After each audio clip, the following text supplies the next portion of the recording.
Hola, ¿qué tal? Muy buenas y bienvenidos a este nuevo vídeo. Cuando usas imágenes en tus presentaciones de diapositiva en PowerPoint, quiere que sean atractivas.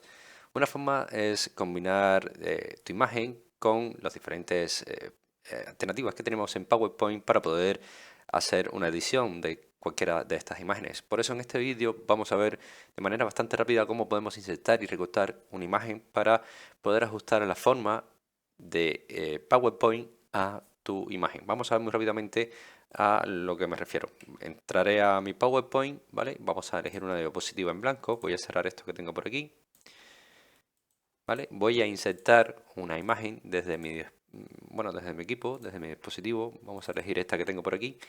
Y cuando ya tenemos esta imagen, si te fijas en el formato, en la pestaña formato de imagen, te aparecen diferentes estilos, ¿vale?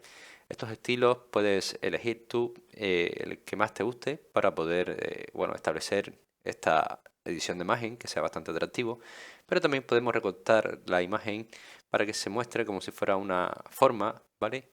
De las que vienen predeterminadas en PowerPoint. Entonces, seleccionamos la imagen y después nos vamos aquí a donde pone recortar y hacemos un clic. Si te fijas, se abre este menú y vas a ir a recortar a la forma. Por ejemplo, vamos a elegir esta forma, que es como un corazón, ¿no? Por así decirlo. Y cuando nosotros le damos un clic, verás como la imagen ya va cogiendo la forma, ¿no? De este corazón. También podemos añadirle unos ajustes a la imagen, como por ejemplo efectos artísticos.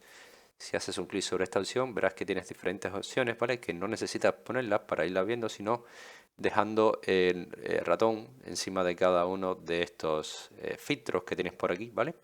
Y puedes ir haciendo muchísimos retoques o modificaciones en la imagen a tan solo unos pasos, ¿vale? En tan solo unos pasos con PowerPoint. No necesitas un programa mucho más potente porque para que una imagen se vea agradablemente a la vista, puedes hacerla simplemente con PowerPoint.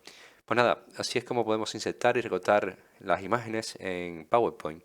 Espero que este vídeo te haya gustado, te haya ayudado. Si es así, como siempre te digo, te invito a que me dejes tu like, suscríbete a nuestro canal y por supuesto nos vemos en un siguiente vídeo.